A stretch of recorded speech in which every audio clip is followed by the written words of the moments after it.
Hi hello friends, welcome back to our channel. ನಾನು ಸುಮಾ. ಎಲ್ಲರೂ ಹೇಗಿದ್ದೀರಾ, ಚೆನ್ನಾಗಿದ್ದೀರಾ ಅಂತ ಅಂದ್ಕೊಳ್ತಾ ನಾನು ಇವತ್ತಿನ ವೀಡಿಯೋನ ಸ್ಟಾರ್ಟ್ ಮಾಡ್ತಾ ಇದ್ದೀನಿ. ಇವಾಗ ಬಂದು 4 o'clock ಆಗಿದೆ, 4 ಗಂಟೆ ಆಗಿದೆ ಸಂಜೆ. ಇವಾಗ ನಾನು ವೀಡಿಯೋನ ಸ್ಟಾರ್ಟ್ ಮಾಡ್ತಾ ಇದ್ದೀನಿ. ಇದು 2 days ವ್ಲಾಗ್ ಆಗಿರುತ್ತೆ. ಈವ್ನಿಂಗ್ ಸ್ಟಾರ್ಟ್ ಮಾಡಿದ್ದು, ಮತ್ತು ನಾನು ಯಾಕೆ ಸ್ಟಾಪ್ ಮಾಡಿದೆ ಮತ್ತು ಯಾಕೆ ಬೆಳಿಗ್ಗೆ ಕಂಟಿನ್ಯೂ ಮಾಡಿದೆ ಅಂತೇಳಿ ಪೂರ್ತಿಯಾಗಿ ಹೇಳ್ತೀನಿ. ಜೊತೆಗೆ ಈ ವಿಡಿಯೋದಲ್ಲಿ ಒಂದು ಒಳ್ಳೆ ಏರ್ ಫಾಲಿಗೆ ಹೋಮ್ ರೆಮಿಡಿನ ಹೇಳಿದ್ದೀನಿ. ಅಂದರೆ ಡ್ರಿಂಕ್ ಅಂತಲೇ ಹೇಳ್ಬೋದು. ಬಟ್ ತೀರಾ ಕಷ್ಟ ಇಲ್ಲ, ಮಾಡ್ಕೊಳ್ಳೋದಾಗಲಿ ಕುಡಿಯೋದಾಗಲಿ ಯಾವುದಕ್ಕೂ ಕಷ್ಟ ಇಲ್ಲ. ನಾನು ಎಲ್ಲನೂ ಟ್ರೈ ಮಾಡಿ ಇದು ಲಾಸ್ಟ್, ಇದಕ್ಕೆ ಕಂಟ್ರೋಲ್ ಆಗಿಲ್ಲ ಅಂತಂದರೆ ಮತ್ತು ಇನ್ಯಾವುದೂ ಟ್ರೈ ಮಾಡಬಾರ್ದು ಅಂತ ಅಂದ್ಕೊಂಡು ನಾನು ಅದನ್ನು ಮಾಡಿರೋದು. ಬಟ್ ಇವಾಗ ಒಂದು 15 days ಹತ್ತತ್ರ ಆಯಿತು ಅನಿಸುತ್ತೆ ಅಷ್ಟೇ ನಾವು ಇನ್ನೂ ಕುಡಿತಾ. ಸಖತ್ ಒಳ್ಳೆ ರಿಸಲ್ಟ್ ಬಂದಿದೆ ಅಂತ ಹೇಳ್ಬೋದು. ನನಗೆ ಆಗಲಿ, ನನ್ನ ಹಸ್ಬೆಂಡ್ಗಾಗಲಿ, ನನ್ನ ಮಗಳಿಗೆ ಆಗಲಿ, ನಾವು 3 ಜನ ಕುಡಿತಾ ಇರೋದು. 3 ಜನಕ್ಕೂ ಒಂದು ಒಳ್ಳೆ ರಿಸಲ್ಟ್ ಸಿಕ್ಕಿದೆ. ಹಾಗಾಗಿ ನಾನು ನಿಮ್ಮ ಜೊತೆ ಶೇರ್ ಮಾಡ್ಕೋತಾ ಇದ್ದೀನಿ. ಪೂರ್ತಿಯಾಗಿ ವಿಡಿಯೋನ ನೋಡಿ, ಅದು ಕೂಡ ನಿಮಗೆ ತುಂಬಾ ಇಷ್ಟ ಆಗುತ್ತೆ. ಇಷ್ಟ ಆಯ್ತಾ ಇಲ್ಲ ಅಂತೇಳಿ ಕಮೆಂಟಲ್ಲಿ ತಿಳಿಸಿ. ಜೊತೆಗೆ ಅದನ್ನು ಟ್ರೈ ಮಾಡಿದ್ಮೇಲೆ ನಿಮಗೇನು ರಿಸಲ್ಟ್ ಬಂತು ಅನ್ನೋದನ್ನು ನಂಗೆ ತಿಳಿಸ್ಲೇಬೇಕು. ಯಾಕಂದರೆ ನಿಮ್ಮ ಕಮೆಂಟನ್ನು ಓದಿ ಬೇರೆಯವ್ರಿಗೆ ಕೂಡ ಹೆಲ್ಪ್ ಆಗುತ್ತೆ ಅಂತ ಹೇಳ್ತಾ ಇರೋದು. ಅದು ಹೆಂಗೆ ಅಂತಂದರೆ ನಾನು ಮಾಡೋದನ್ನು ರೆಸಿಪಿ ಶೇರ್ ಮಾಡ್ತಾ ಇಲ್ಲ, ಯಾಕಂದರೆ ಮಾಡಿ ಇಟ್ಕೊಂಡಿರೋದು ಆಲ್ರೆಡಿ ಇತ್ತು. ನಾನು ಅದನ್ನು ಹಂಗೇನೆ ಹೇಳ್ತಾ ನಾನು ಯಾವ ರೀತಿ ಮಾಡಿದ್ದೀನಿ ಅನ್ನೋದನ್ನು ಶೇರ್ ಮಾಡ್ಕೋತೀನಿ. ನೆಕ್ಸ್ಟ್ ನಾನು ಅದು ಖಾಲಿ ಆದಮೇಲೆ ಮತ್ತೆ ಮಾಡುವಾಗ ಬೇಕಾದರೆ ರೆಸಿಪಿನ ನಾನು ಶೇರ್ ಮಾಡ್ತೀನಿ, ಓಕೆನಾ. ಇವಾಗ ಬಂದು ನಾನು ಒಂದು 4-5 ಬೆಂಡೆಕಾಯಿ ಇತ್ತು, ನಮ್ಮನೆ ಹಿಂದೆನೇ ಹಾಕಿದ್ವಿ. ಅದೊಂದು 4-5 ಅಷ್ಟೇ ಬಿಟ್ಟಿತ್ತು. ಅದನ್ನೇ ನಾನು ಯೂಸ್ ಮಾಡಿಕೊಂಡು ಬೆಂಡೆಕಾಯಿ ಹುಳಿ ಮಾಡ್ತಾಯಿದ್ದೀನಿ. ನಮ್ಮ ಮನೇಲಿ ನನಗೂ ನನ್ನ ಮಗಳಿಗೂ ಫೇವ್ರೇಟ್ ಅಂತಲೇ ಹೇಳ್ಬೋದು. ಆದರೆ ನಾನು ಬೆಂಡೆಕಾಯಿ ಹುಳಿ ತಿನ್ನೋ ಅದೃಷ್ಟ ಇಲ್ಲ ಅಂತ ಹೇಳ್ಬೋದು. ಯಾಕಂದರೆ ನೈಟ್ ನಾನು ಸ್ವಲ್ಪ ಊಟನ ಅವಾಯ್ಡ್ ಮಾಡ್ತಾಯಿದ್ದೀನಿ, ಬೇರೆ ಏನೋ ಮಾಡ್ತಾಯಿದ್ದೀನಿ ಸ್ವಲ್ಪ ವೆಯ್ಟ್ ಲಾಸಿಗೆ. ಅದೆಲ್ಲ ಆಗಿ ಚೆನ್ನಾಗಿ ರಿಸಲ್ಟ್ ಬಂತು ಅಂತಂದರೆ ನೆಕ್ಸ್ಟ್ ನಾನು ನಿಮ್ಮ ಜೊತೆ ಶೇರ್ ಮಾಡ್ಕೊತೀನಿ, ಓಕೆನಾ. ಇವಾಗ ಬಂದು ಏನಿಲ್ಲ, ರುಬ್ಬೋದಕ್ಕೆ ಕಾಯಿ, ಬೆಳ್ಳುಳ್ಳಿ, ಜೀರಿಗೆ, ಖಾರದ ಪುಡಿ, ಸಾಂಬಾರು ಪುಡಿ ಇಷ್ಟನ್ನು ಹಾಕಿ, ಸ್ವಲ್ಪ ಹುಣಸೆಹಣ್ಣು ಇಷ್ಟನ್ನು ಹಾಕ್ಕೊಂಡು ರುಬ್ಕೊಂಡಿದ್ದೆ. ಖಾರ ರೆಡಿ ಮಾಡಿ ಇಟ್ಕೊಂಡಿದ್ದೆ. ಇವಾಗ ಒಂದು ಈರುಳ್ಳಿ ಕಟ್ ಮಾಡಿಕೊಂಡು ಕರಿಬೇವು, ಈರುಳ್ಳಿ, ಸಾಸಿವೆ ಒಗ್ಗರಣೆ ಕೊಟ್ಬಿಟ್ಟು ಆ ಖಾರ ರುಬ್ಬಿರೋದನ್ನ ಹಾಕಿಬಿಟ್ಟು ನೀರು ಎಷ್ಟು ಬೇಕೋ ಅಷ್ಟನ್ನು ಹಾಕ್ಕೊಂಡು ಉಪ್ಪು ಮತ್ತು ಹೆಸ್ರು ಕಾಳನ್ನ ಹುರಿದಿಟ್ಕೊಂಡಿದ್ದೆ, ಅದು ಮತ್ತು ಬೆಂಡೆಕಾಯಿ ಒಂದು 5-6 ಇದ್ದಿದ್ದಲ್ವ, ಅದ್ರದ್ದು ಎಷ್ಟು ಪೀಸನ್ನು ನಾನು ಫ್ರೈ ಮಾಡ್ಕೊಳ್ಳೋದು ಅಂತ ಹಂಗೆ ಹೆಸ್ರು ಕಾಳು ಜೊತೆ ಸ್ವಲ್ಪ ಹಂಗೆ ಫ್ರೈ ಮಾಡಿದ್ದೆ ಅಷ್ಟೇ, ತೀರಾ ಫ್ರೈ ಮಾಡ್ಕೊಳಕ್ಕೆ ಹೋಗಿರಲಿಲ್ಲ. ಅದಾದಮೇಲೆ ನಾನು ಇಲ್ಲಿ ಸಲಾಡನ್ನು ಮಾಡ್ಕೊಳ್ಳೋಣ ಅಂಥೇಳಿ ಮೊಳಕೆ ಕಾಳನ್ನು ಕಟ್ಟಿದ್ದೆ. ಹೆಸ್ರು ಕಾಳು ಮತ್ತು ಶೇಂಗಾ ಬೀಜನ ಹಾಕಿ ಮೊಳಕೆ ಕಟ್ಟಿಟ್ಟಿದ್ದೆ. ಅದು ಸ್ವಲ್ಪ ಇತ್ತು, ಅದರಲ್ಲಿ ಅರ್ಧ ನನ್ನ ಮಗಳು, ಅವಳಿಗೆ ಫೇವ್ರೆಟ್ ಅಂತಲೇ ಹೇಳ್ಬೋದು, ಹಸಿದೆ ಹೆಸ್ರು ಕಾಳು ಮೊಳಕೆ ಕಟ್ಟಿದ್ದರೆ. ಅದು ಸ್ವಲ್ಪ ಬಾಕ್ಸಲ್ಲಿ ಹಾಕ್ಕೊಂಡೋಗಿ ಒಂದು ಸ್ವಲ್ಪನೇ ಮಿಕ್ಕಿತ್ತು, ಅದ್ರದ್ದು ಸಲಾಡ್ ಮಾಡ್ಕೊಳ್ಳೋಣ. ಬಟ್ ಹಸಿದು ನನ್ನ ಮಗ ತಿನ್ನಲ್ಲ ಅಂತೇಳ್ಬಿಟ್ಟು ಎಲ್ರಿಗೂ ಸ್ವಲ್ಪ ಬೇಯಿಸ್ಕೊಂಡು ಮಾಡ್ಕೊಳ್ಳೋಣ ಅಂತ ಅಂದ್ಕೊಂಡು ನಾನು ಮಾಡ್ತಾಯಿದ್ದೀನಿ. ಅದು ಸಂಜೆ ಅವ್ರು ಬಂದಿದ್ದ ತಕ್ಷಣ ಸ್ನ್ಯಾಕ್ಸಿಗೆ ಅಂತ ಮಾಡಿಕೊಂಡೆ. ಬಟ್ ಏನಾಗುತ್ತೆ ಅಂದರೆ ಈ ಥರ ಹೆಲ್ದಿಯಾಗಿ ಸ್ನ್ಯಾಕ್ಸ್ ಅಂತ ಮಾಡಿರ್ತೀನಿ, ಅದು ನಾವು 3 ಜನ ಇರುವಾಗ ನಾವು 3 ಜನನೇ ತಿನ್ಕೊಂಡ್ಬಿಡ್ತೀವಿ. ನನ್ನ ಹಸ್ಬೆಂಡ್ ಬರೋವರೆಗೂ ವೆಯ್ಟು ಮಾಡೋದಿಲ್ಲ, ಆದಮೇಲೆ ಮಿಕ್ಕೋದು ಇಲ್ಲ ಅವರಿಗೆ. ನಾವು ಮಾತ್ರ ಹೆಲ್ದಿಯಾಗಿ ತಿಂತಾಯಿದ್ರೆ ಅವರಿಗೆ ಅವಾಗ ಕೊಡೋದು, ಈ ಥರ ನನಗೆ ಅನಿಸ್ಬಿಡುತ್ತೆ. ಅದಕ್ಕೆ ಇವಾಗ ಸಂಜೆಗೆ ಅಂತ ಮಾಡ್ಕೊಂಡಿದ್ದವಳು ಸಂಜೆ ನಮ್ಮ ಮನೆಯವ್ರು ಬರೋ ಅಷ್ಟೊತ್ತಿಗೆ ಬೇರೆ ಏನೋ ತೊಗೊಂಬಂದಿದ್ರು ಸ್ನ್ಯಾಕ್ಸು, ಮಕ್ಕಳೆಲ್ಲ ಅದನ್ನು ತಿನ್ಕೊಂಡ್ರು. ಹಂಗಾಗ್ಬಿಟ್ಟು ಅದನ್ನು ಹಂಗೆ ಎತ್ತಿಟ್ಬಿಟ್ಟು ಮತ್ತೆ ನಾನು ನೈಟ್ ಊಟದ ಜೊತೆ ತಿಂದ್ರಾಯಿತು ಅಂತ ಹೇಳ್ಬಿಟ್ಟು ಹಂಗೆ ಎತ್ತಿಟ್ಕೊಂಡೆ.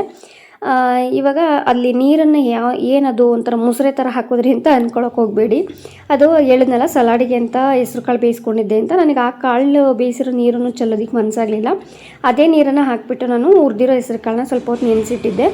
ಅದನ್ನೇ ಇವಾಗ ಸಾಂಬಾರಲ್ಲಿ ಹಾಕಿ ನೀರು ಸಮೇತ ಹಾಕಿ ನಾನು ಇವಾಗ ಕುದಿಸ್ಕೊಂಡಿದ್ದೀನಿ ಅಷ್ಟೇ. ಇವಾಗ ಸಲಾಡಿಗೆ ಒಂದು ಅರ್ಧ ಸೌತೆಕಾಯಿ, ಒಂದೇ ಒಂದು ಚಿಕ್ಕ ಟೊಮೊಟೊ, ಒಂದು ಚಿಕ್ಕದು ಈರುಳ್ಳಿ, ಮತ್ತು ಈ ಬೇಯಿಸ್ಕೊಂಡಿರೋ ಕಾಳು, ಹೆಸ್ರು ಕಾಳು ಮತ್ತು ಶೇಂಗಾ ಬೀಜ ಎರಡನ್ನೂ ಒಂದು 5 to 8 minutes ಏನೋ ಸ್ವಲ್ಪ ಬೇಯಿಸ್ಕೊಂಡಿದ್ದೀನಿ ಉಪ್ಪು ಹಾಕ್ಬಿಟ್ಟು, ಅದನ್ನು ಹಾಕಿದ್ದೀನಿ. ಇವಾಗ ಅದ್ರ ಜೊತೆ ಕಾಳಿಗೆ ಮಾತ್ರ ಉಪ್ಪು ಹಾಕಿರೋದಲ್ವ, ಸೌತೆಕಾಯಿ, ಈರುಳ್ಳಿ, ಟೊಮೊಟೊಗೆಲ್ಲ ಉಪ್ಪು ಹಾಕಿಲ್ಲ ಅಂತಂದರೆ ಅದು ಟೇಸ್ಟ್ ಸಿಗಲ್ಲ. ಈ ಥರ ಹೆಲ್ದಿಯಾಗಿ ಇವಾಗ ಜಾಸ್ತಿ ಮಾಡ್ತಾಯಿದ್ದೀನಿ. ಅದಕ್ಕಾಗಿ ನಾನು ವೀಡಿಯೋಸ್ನ ಇನ್ಮೇಲೆ ಶೇರ್ ಮಾಡಬೇಕು ಅಂತ ಅಂದ್ಕೊಂಡು ಕಂಪಲ್ಸರಿಯಾಗಿ ವೀಡಿಯೋನ ಮಾಡ್ತಾಯಿದ್ದೀನಿ. ದಯವಿಟ್ಟು ವೀಡಿಯೋಸ್ನ ನೋಡಿ, ನಿಮಗೂ ಹೆಲ್ಪ್ ಆಗುತ್ತೆ ಅನ್ನೋ ಥರನೇ ವೀಡಿಯೋ ಮಾಡ್ತಾಯಿದ್ದೀನಿ. ಅದಕ್ಕೆ ಎಲ್ಲೂ ಮಿಸ್ ಮಾಡ್ಕೋಬೇಡಿ. ವೆಯ್ಟ್ ಲಾಸಿಗೆ ಕೆಲವೊಂದು ಟಿಪ್ಸನ್ನು ಹೇಳ್ತಾ ಇದ್ದೀನಿ ಹೆಲ್ದಿಯಾಗಿ. ನಾನಂತೂ ಮುಂಚೆ ಅನ್ನ ಸಾಂಬಾರು ಮಾಡಿದ್ರೆ ಅನ್ನ ಸಾಂಬಾರು ಅಷ್ಟೇ, ಸೈಡಿಗೆ ಯಾವುದೇ ರೀತಿ ಪ್ರೋಟೀನ್ ವಿಟಮಿನ್ ಏನಾದ್ರು ಸಿಗಬೇಕು, ಅದಕ್ಕೆ ಏನು ಮಾಡಬೇಕು ಅದು ಏನೂ ಮಾಡ್ತಿರ್ಲಿಲ್ಲ. ಬರೀ ಅನ್ನ ಸಾಂಬಾರು ಅಂದರೆ ಅನ್ನ ಸಾಂಬಾರು. ಈ ಥರ ಆಗಿಬಿಟ್ಟಿತ್ತು, ಅನ್ಹೆಲ್ದಿ ಲೈಫ್ ಸ್ಟೈಲ್ ಆಗಿಬಿಟ್ಟಿತ್ತು. ಅದನ್ನು ಇವಾಗ ನಾನು ಸ್ವಲ್ಪ ಸ್ಟಾಪ್ ಮಾಡಿ ಹೆಲ್ದಿಯಾಗಿ ಹೋಗ್ತಾ ಇದ್ದೀವಿ. ಅದನ್ನು ನಾನು ನಿಮ್ಮ ಜೊತೆ ಶೇರ್ ಮಾಡ್ಕೋತಾ ಇರೋದು. ಅದಕ್ಕೆ ಅಂತಲೇ ಇವತ್ತು ಸೈಡ್ಗೆ ಸಲಾಡ್ ಮಾಡಿದ್ದೀನಿ. ತರಕಾರಿ ಸಾಂಬಾರು ಮಾಡಿದಾಗ ಕಾಳ್ದು ಪಲ್ಯ ಮಾಡ್ತೀನಿ, ಕಾಳ್ದು ಸಾಂಬಾರು ಮಾಡಿದಾಗ ತರಕಾರಿ ಪಲ್ಯ ಮಾಡ್ತೀನಿ. ಈ ಥರ ರೊಟೀನ್ನ ಚೇಂಜ್ ಮಾಡ್ಕೊಂಡಿದ್ದೀನಿ ಅಂತ ಹೇಳಿದ್ದೆ. ಇವತ್ತು ಸ್ವಲ್ಪ ತರಕಾರಿ ಸ್ವಲ್ಪ ಕಾಳು, ಅಂದರೆ ಹೆಸರು ಕಾಳು ಮತ್ತು ಏನು ಬೆಂಡೆಕಾಯಿ ಸಾಂಬಾರು ಮಾಡಿರೋದಲ್ವ, ಹಂಗಾಗಿ ಸ್ವಲ್ಪ ಸಲಾಡನ್ನು ಮಾಡ್ಕೊಂಡಿರೋದು. ಇಲ್ಲಿ ಸ್ವಲ್ಪ ಕಾಳನ್ನು ಸಿಗುತ್ತೆ, ತರಕಾರಿನೂ ಸಿಗುತ್ತೆ ಅಂತ ಹೇಳಿ ಸ್ವಲ್ಪ ಸ್ವಲ್ಪ ಅಲ್ಲೂ ಸ್ವಲ್ಪ ಸ್ವಲ್ಪ ಇಲ್ಲೂ ಸ್ವಲ್ಪ ಸ್ವಲ್ಪ ಸಿಗುತ್ತೆ ಅಂತ ಇದಿಷ್ಟು ಮಾಡ್ಕೊಂಡಿದ್ದು. ಕೊನೆಗೆ ಸ್ವಲ್ಪ ಉಪ್ಪು, ಖಾರದ ಪುಡಿ ಮತ್ತು ನಿಂಬೆಹಣ್ಣಿನ ರಸ ಇಷ್ಟನ್ನು ಹಾಕಿ ಮಿಕ್ಸ್ ಮಾಡ್ಕೊಂಡಿದ್ದೀನಿ. ನೀವು ತೆಂಗಿನಕಾಯಿ ತುರಿ ಬೇಕಾದರೆ ಹಾಕ್ಕೋಬೋದು. ಇವಾಗ ವೆಯ್ಟ್ ಲಾಸ್ ಅಂತ ಹೇಳ್ತಿದ್ದೆ, ಏರ್ ಫಾಲಿಗೆ ನಾನು ಹೇಳ್ದೆ ಅಲ್ವಾ, ಇದನ್ನೇ ಆಮ್ಲ ಜ್ಯೂಸು, ಆಮ್ಲ ಒಂದು ಅರ್ಧ kg ಆಮ್ಲ ತೊಗೊಂಬಂದಿದ್ರು. ಅದಕ್ಕೆ ಏನಿಲ್ಲ ಅಂದ್ರೂ ಫುಲ್ ಟೈಟಾಗಿ ಹಿಡಿದ್ರೆ ಒಂದು ಇಡಿಗಿಂತ ಸ್ವಲ್ಪ ಜಾಸ್ತಿನೇ ಇತ್ತು ಅನಿಸುತ್ತೆ, ಅಷ್ಟು ಕರಿಬೇವು ಮತ್ತು ಸ್ವಲ್ಪ ಶುಂಠಿ ಇಷ್ಟನ್ನು ಹಾಕ್ಕೊಂಡು ರುಬ್ಕೊಂಡು ಅದಾದಮೇಲೆ ಸೋಸ್ಕೋತೀವಲ್ವ, ಅದಾದಮೇಲೆ ನಾವು ನಿಂಬೆ ರಸ ಜೊತೆಗೆ ಸ್ವಲ್ಪ ಉಪ್ಪು ಇಷ್ಟನ್ನು ಮಿಕ್ಸ್ ಮಾಡಿಬಿಟ್ಟು ಆ ರಸದಲ್ಲಿ ಫುಲ್ಲು ನಾನು ಇದನ್ನು ಏನು ಟ್ರೇಯಲ್ಲಿ ಐಸ್ ಕ್ಯೂಬ್ ಟ್ರೇಯಲ್ಲಿ ಹಾಕಿ ಒಂದು 2 ಟ್ರೇ ಇದೆ ನಮ್ಮ ಮನೇಲಿ, ಒಂದು ಚಿಕ್ಕದು ಒಂದು ಇದು ಇವಾಗ ಹಾಕ್ತಾಯಿದ್ದೀನಲ್ಲ ಅದು, 2 ಟ್ರೇಗೆ ಹಾಕಿ ಒಂದು ಬಾಟಲ್ ಫುಲ್ಲು, ಅರ್ಧ ಲೀಟರ್ ಬಾಟಲು ಫುಲ್ ತುಂಬಿತ್ತು. ಇಷ್ಟು ನನಗೆ ಅರ್ಧ kg ಇದರಲ್ಲಿ ಆಮ್ಲದಲ್ಲಿ ಏನು ರಸ ಸಿಕ್ಕಿತ್ತಿದ್ದು, ಅದನ್ನು ಐಸ್ ಕ್ಯೂಬ್ ಮಾಡ್ಕೋತಾ ಇದ್ದೀನಿ. ಐಸ್ ಕ್ಯೂಬ್ ಟ್ರೇಯಲ್ಲಿ ಹಾಕಿ ಇಟ್ಟರೆ ಐಸ್ ಕ್ಯೂಬ್ ಆಗಿರುತ್ತಲ್ವ, ಮಾರ್ನಿಂಗ್ ಎದ್ದಿದ ತಕ್ಷಣವೇ ಖಾಲಿ ಹೊಟ್ಟೆಗೆ ವೆಯ್ಟ್ ಲಾಸ್ ಡ್ರಿಂಕ್ ಅಂತ ಬೇರೆ ಏನೇನೋ ಕುಡಿತಾ ಇರ್ತೀವಲ್ವ, ಅದ್ರ ಜೊತೆ ಇದು ಒಂದು ಅಂತ ಹೇಳಿ. ಬಟ್ ನಾನೇನು ವೆಯ್ಟ್ ಲಾಸ್ ಡ್ರಿಂಕನ್ನು ಕುಡಿತೀನಿ, ಜೊತೆಗೆ ಇದನ್ನು ಕುಡಿತೀನಿ. ಯಾಕಂದರೆ ಇದನ್ನೇ ವೆಯ್ಟ್ ಲಾಸ್ ಡ್ರಿಂಕಾಗಿ ಅಂದ್ಕೊಂಡಿಲ್ಲ, ಯಾಕಂದರೆ ಜಾಸ್ತಿ ಅದರಲ್ಲಿ ಸ್ವಲ್ಪ ಶುಂಠಿ ಮತ್ತು ಲೆಮನ್ ಬಿಟ್ಟರೆ ವೆಯ್ಟ್ ಲಾಸಿಗೆ ಅಂತ ಯಾವುದೂ ಹಾಕಿಲ್ಲ ಅಲ್ಲ. ಹಾಗಾಗಿಬಿಟ್ಟು ನಾನು ಏನು ಮಾಡ್ತೀನಿ, ಬೆಳಿಗ್ಗೆ ಫಸ್ಟ್ ಎದ್ದಿದ ತಕ್ಷಣ ಆಮ್ಲನ ಹಾಕ್ಕೊಂಡು ಬಿಸಿ ನೀರಲ್ಲೇ ಹಾಕೊಂಡು ಕುಡಿದು ಅದಾದ ನಂತರ ವೆಯ್ಟ್ ಲಾಸಿಗೆ ಏನು ಮಾಡಬೇಕು ಅದನ್ನು ಕೂಡ ಮಾಡ್ತಾಯಿದ್ದೀನಿ.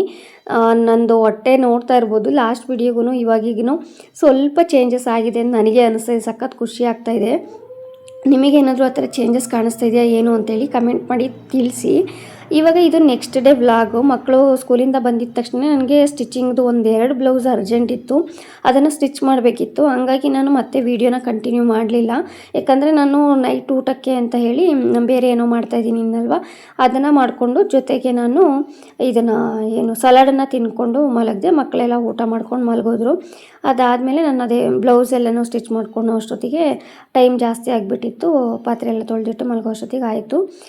ಇದು ನೆಕ್ಸ್ಟ್ ಡೇ ನಾವು ನಮ್ಮ ಮನೆ ದೇವ್ರಿಗೆ ಹೋಗ್ತಾ ಇದ್ವಿ. ಅಲ್ಲಿ ಪೂಜೆನೂ ಮಾಡಿಸ್ಬೇಕಿತ್ತು, ಜೊತೆಗೆ ಮನೆ ದೇವ್ರದ್ದು ಒಂದು ಹರಕೆ ಇತ್ತು. ಅದ್ರ ಬಗ್ಗೆ ನಮಗೆ ಅಷ್ಟಾಗಿ ಗೊತ್ತಿರಲಿಲ್ಲ, ಯಾವಾಗ ಮಾಡೋದು ಏನು ಯಾವ ರೀತಿ. ಯಾಕಂದರೆ ಇಲ್ಲಿ ನಾವಿರೋ ಕಡೆ ಎಲ್ಲನೂ ಮಹಾಲಯ ಅಮಾವಾಸ್ಯೆ ಪಿತೃಪಕ್ಷ ಎಲ್ಲ ಮಾಡ್ತಾರಲ್ವ, ಅವರೆಲ್ಲ ಈ ಟೈಮಲ್ಲಿ ಹರಕೆಗಳನ್ನ ತೀರಿಸಿದ್ರೆ ಅದು ಏನು ಏಳಿಗೆ ಆಗಲ್ಲ ಅಂತ ಹೇಳ್ತಾಯಿದ್ರು. ಆದರೆ ನಮ್ಮೂರ ಸೈಡಿಂದು ನಾವು ಫಾಲೋ ಮಾಡಬೇಕಲ್ವ ಮನೆ ದೇವ್ರಿಗೆ ಅಂದರೆ, ಅಲ್ಲಿ ಎಲ್ಲ ಇದನ್ನು ಪಿತೃಪಕ್ಷ ಆಗಲಿ ಮಹಾಲಯ ಅಮಾವಾಸ್ಯೆ ಆಗಲಿ ನಾವು ಆಚರಣೆ ಮಾಡಲ್ಲ. ಹಂಗಾಗಿ ಮೋಸ್ಟ್ಲಿ ಮಾಡೋದಕ್ಕೆ ನಾವು ಹರಕೆ ತೀರಿಸೋದಕ್ಕೆ ಒಂದು ಪರ್ಮಿಷನ್ ಕೊಡ್ಬೋದೇನೋ ಅಂತೇಳಿ ಒಂದ್ಸಲ ವಿಚಾರಿಸ್ಕೊಂಡು ಹೋಗೋಣ, ಪೂಜೆನೂ ಮಾಡಿಸ್ಕೊಂಡು ಹೋಗೋಣ ಅಂತ ಬಂದಿದ್ವಿ. ಅಕಸ್ಮಾತ್ ಬೇಡ ಅಂತಂದರೆ ಪೂಜೆ ಮಾಡಿಸ್ಕೊಂಡು ಒಂದು ನಿಂಬೆಹಣ್ಣು ಅಥವಾ ತೆಂಗಿನಕಾಯಿ ಏನಾದರೂ ಪೂಜೆ ಮಾಡಿಸ್ಕೊಂಡು ಮನೆಗೆ ತೊಗೊಂಡು ಹೋಗೋಣ, ಇಲ್ಲ ಮಾಡ್ಬೋದು ಅಂತಂದರೆ ಅದನ್ನು ಮಾಡಿದ್ರಾಯಿತು ಅಂತ ಹೇಳಿಬಿಟ್ಟು ನಾವು ಕೇಳ್ಕೊಂಡು ಹೋಗೋಣ ಅಂತ ಬಂದಿದ್ದು.